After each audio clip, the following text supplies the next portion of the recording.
Twelfth class बेटा next type है capacitor की स्फेरिकल कैपेसिटर। इसके बारे में हम स्टडी करेंगे। इससे पहले पैरेलल प्लेट कैपेसिटर हम कर चुके हैं, तो आज हम स्फेरिकल कैपेसिटर पढ़ेंगे।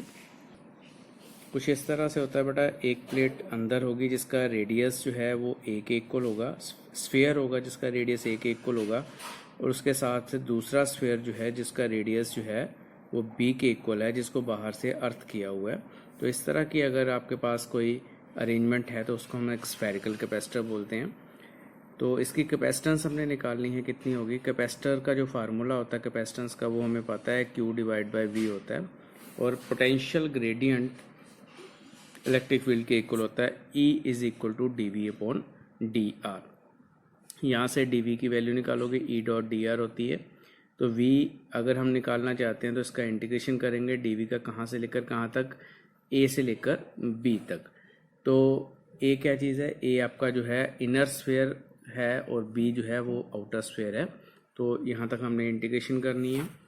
और स्फीयर के केस में आपके पास जो है इलेक्ट्रिक फील्ड की वैल्यू जो होती है 1/4 pi epsilon naught Q divide by R square होती है, जिसको आप गॉस थ्योरम से भी निकाल सकते हो।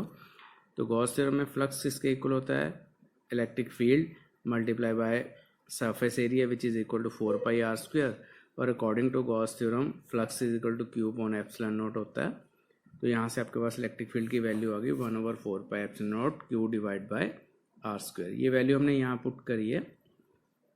तो पोटेंशियल किसके इक्वल हो जाएगा, 1/4 pi epsilon naught Q divide by R square dr। Constant terms बाहर निकालेंगे, r की पावर -2 dr, जिसका हमने इंटीग्रेशन किया तो r की पावर -1 हो गई। अब लिमिट पुट करनी है a से लेकर b तक। तो आपके पास क्या आ जाएगी, upper limit -1/b plus 1/a, जिसको आप सॉल्व कर रहे हो तो आपके पास जो वैल्यू है इस तरह से आएगी, Q divide by 4 pi epsilon nought b minus a over A B. तो ये क्या चीज़ निकली, ये पोटेंशियल निकला है। और हमने निकालनी है कैपेसिटेंस। तो कैपेसिटेंस किसके इक्वल होती है, चार्ज डिवाइड बाय पोटेंशियल। तो चार्ज को इस पोटेंशियल से डिवाइड करोगे तो आपके पास वैल्यू आ जाएगी 4 pi epsilon naught A B divide by A minus B. तो this is the value of capacitance of a spherical capacitor. इसके बाद नेक्स्ट हम करते हैं टाइप जो है वो है सिलेंड्रिकल कैपेसिटर। कुछ इस तरह से होता है सिलेंड्रिकल कैपेसिटर।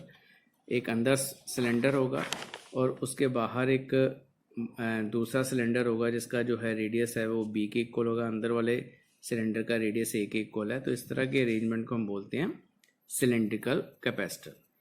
उसी तरह से है, मिलता जुलता प्रोसेस है। वी की वैल्यू इंटीग्रेशन ए से लेकर बी तक है, ई डी आर के इक्वल होती है। अब यहाँ पर आपने निकालना है E की वैल्यू। तो फ्लक्स क्योंकि Q divide by epsilon not है, तो यहाँ पर देखो फ्लक्स किसके इक्वल हो जाएगा, E इंटू सरफेस एरिया, जैसे हमने पहले किया था उसी तरह से है। E अब सरफेस एरिया कितना होगा, 2 पाई R L, जो कि सरफेस एरिया किसका है, सिलेंडर का। तो flux is equal to Q divide by epsilon nought. तो E की वैल्यू आएगी in case of cylinder Q divide by 2 pi epsilon nought R L।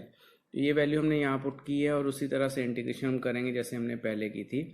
तो यहाँ पर 1/r का इंटीग्रेशन करना है। तो 1/r का इंटीग्रेशन किसके इक्वल होता है, log ऑफ r। तो log ऑफ r जब इंटीग्रेशन करते हो आपके पास upper limit log b minus lower limit log a। तो log b minus log a किसके इक्वल हो जाएगा, log of b divide by a। तो यही वैल्यू हमने जब पुट करनी है यहाँ पर, तो कैपेसिटेंस किसके इक्वल आ जाएगी, it is equal to 2 pi epsilon nought L divide by log B divide by A। यहाँ पर जो log है बेटा ये आपके पास एक्सपोनेंशियल log है, और इसको जो log बेस 10 में कन्वर्ट करने के लिए हम मल्टीप्लाई करेंगे 2.303 के बाद।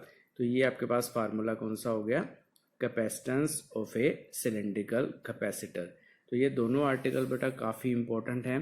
पैरेलल प्लेट कैपेसिटर कर लिया था, उसके बाद आपके पास सिलेंड्रिकल कैपेसिटर और स्फेरिकल कैपेसिटर्स हैं।